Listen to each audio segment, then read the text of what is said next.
Welcome to the Genealogy radio show and the radio show that's keeping you in the loop. And this week's show is about a review of a wonderful new edition of the Coastal Atlas of Ireland, which belongs to the collection of the Atlas of the Great Irish Famine and the Atlas of the Irish Revolution, produced by UCC. And it's produced by Cork University Press, the Bull Library, University College Cork. So absolutely wonderful. It really is. I think it's the heaviest one yet. I carried it home yesterday from UCC and had to come up to beautiful County Clare, where we air our wonderful show, the Genealogy radio show, in beautiful Kilkee at Radio Corkabash. So the book and the review, it's just wonderful. And it has the physical, biological, and human settings. I will, of course, be carrying out interviews with some of the authors of the different parts, because it has several different parts. It's divided up into 5 parts, large parts: the physical, biological, and human settings; 2, the natural coastal environments; 3, people and the coast; 4, resources, communications, and industry; 5, management of the coast and the marine environment. It's absolutely fantastic. So it opens with Ireland's coast setting the scene by Darius Bartlett, Barry Brandt, Robert Devoy, Val Cummins, and Sarah Candroy. And I suppose really what it is, it's such a measure of the wonderful engagement of what's happening and why the coasts are important. The illustrations are absolutely fantastic. Alone, the illustrations. Immediately, I bought 2 copies, one for my great friend Kenneth Nichols and one for myself, so I won't be giving it away at all. And section 1, the physical, biological, and human settings, really show us what's going on. The real Ireland, coastal Ireland, to one side is the sea and the other is the land. The seas that surround Ireland affect everyone on the island, no matter how far from the coast. As a result, almost every aspect of life on the island has to be viewed through the lens of the coast, even though issues in the history and culture of the island have often combined to suppress the coastal element and character of Ireland's population. The coast has a direct role in shaping Ireland's history and its evolving multi-layered identities, which continue to play a major role in influencing how the island functions. So every bit of that is very, very true. And setting the scene with the illustrations are some wonderful scenes of the coast, and very much showing on the opening the cliffs of Moher and showing the full force of the Atlantic waves. They're almost vertically to the height of 214 meters above the sea and extend along 14 kilometers along the coastline. Such things I never knew, and I have been to the cliffs of Moher since I was a small girl, and so this kind of wonderful type of thing.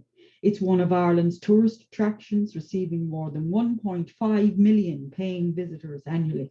I have visualizations of the cliffs of Moher where my father used to bring us up with any visitors we had, throw us out of the car no matter how windy the weather, and read the newspaper in the warmth of his car while he got rid of us for an hour. Long before there was any beautiful tourist shop, there was nothing there at the time, but it was always so stunning and always wonderfully beautiful.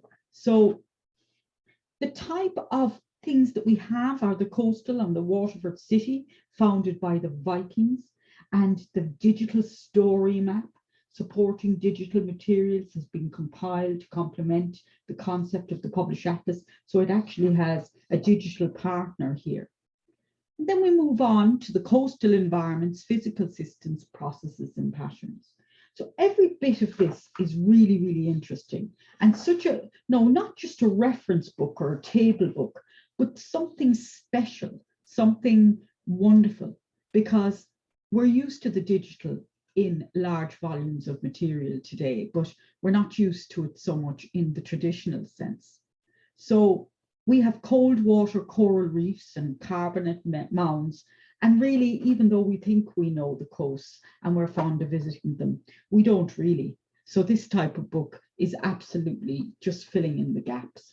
I have looked at the coasts for many years in my own studies, looking at the threats to the Clare coast and what happens, and that dialogue between Kerry and County Clare as well, when it was known as Thomond. So I'm particularly interested in some of the later aspects of plantation and monitoring and visualizing the coast. And for me, the coast would have been seen as something that had to be watched at all times in my studies, where it was constantly under surveillance. And Ireland was under surveillance because of the threat of its coast and so on. So the beautiful maps here of what's happening, of how Ireland is depicted and what's going on.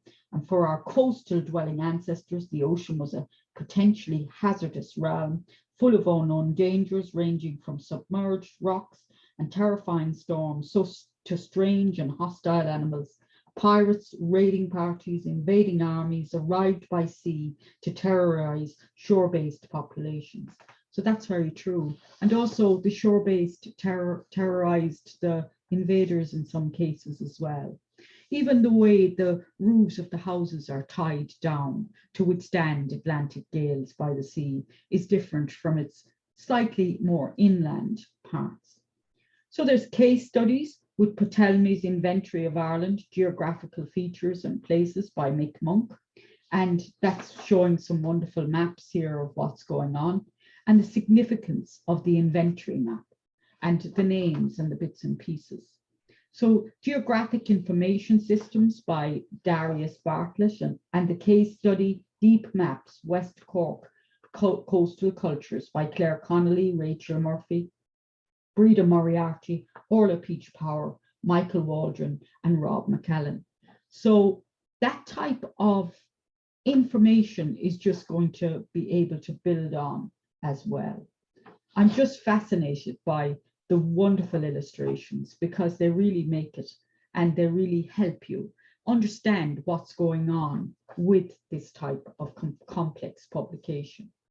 So then we have the natural, in section 2, we have the natural coastal environment, and we've got rocky coasts. And I'm always given to mind of the difference in the coast, where some is quite, you know, seems to be quite calm in comparison to the roughness of the what's going on. Each part of the coast has different complexity and a different danger or a different benefit attached to it.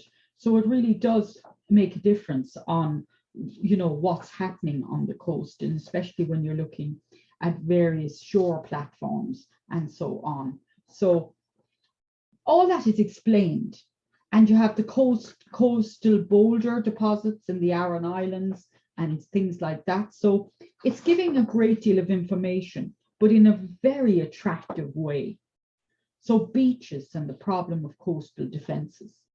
So even knowing the difference between the coastal wetlands of what's going on there and the type of habitat that it provides for our natural wildlife and so on. So a lovely map of transitional waters, of what's going on with the estuaries and explaining. So I know I won't be lending this to anybody or giving it away or giving it as a present or anything like that. It has become, like my other books, something that I constantly urge people to buy and have in their collection, and also so that they can use it as a means of being able to properly research and so on. There's nothing like it, to be honest. There isn't something that you can do, if you like, to replace it. And I see very much we have Kilkee, County Clare, where our wonderful show is aired from. In the day before the advent of the motor car, donkeys were commonly used to seaside resorts to help transport people and their luggage from the train station to their holiday accommodation. In time, with the increasing availability of buses and eventually the private motor car, donkeys were no longer needed for their original purpose, though happily many remained on the beach as a tourist attraction instead. For generations of children and their parents, donkey rides along the beach were an essential part of the seaside summer holiday, along with Punch and Judy shows, fairgrounds, fish and chips, and ice cream. So there's a wonderful picture from the National Library of Ireland of wonderful Kilkee with the donkeys. And indeed, it's just really wonderful to see that.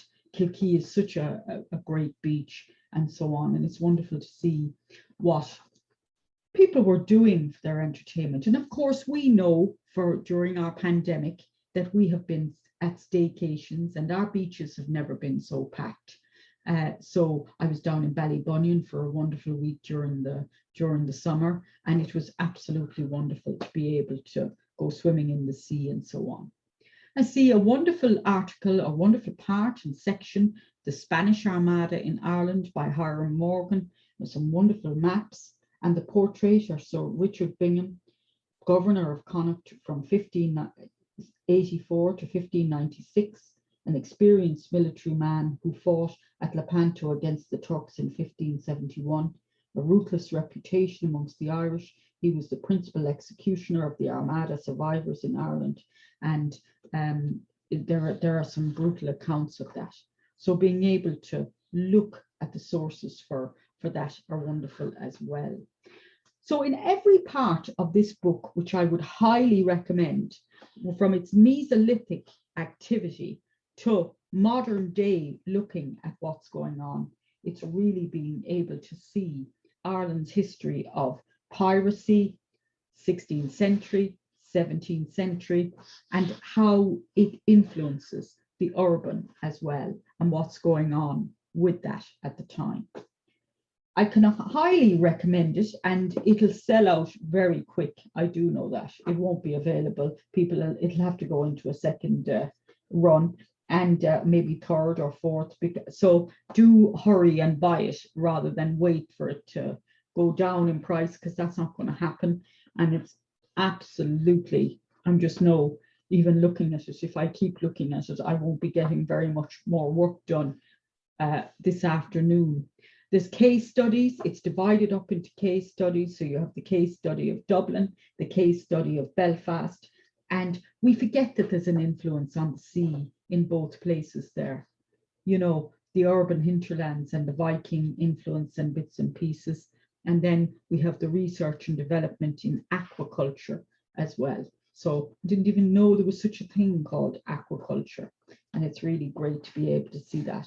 We have coastal trails in Ireland's ancient east. So we look at the east side as well and see just exactly what's going on with coastal golf courses, the links and the bits and pieces, and what's happening there, and the role of production and industry as well, and seeing where, you know, how do things come in, what support, what's going on there as such. So as I say, I would highly recommend this book for the Coastal Atlas of Ireland, available by University Press and Cork Press, and please do buy it, because the ancient relationship with the waters that surround our island is one that has shaped so much of what we are.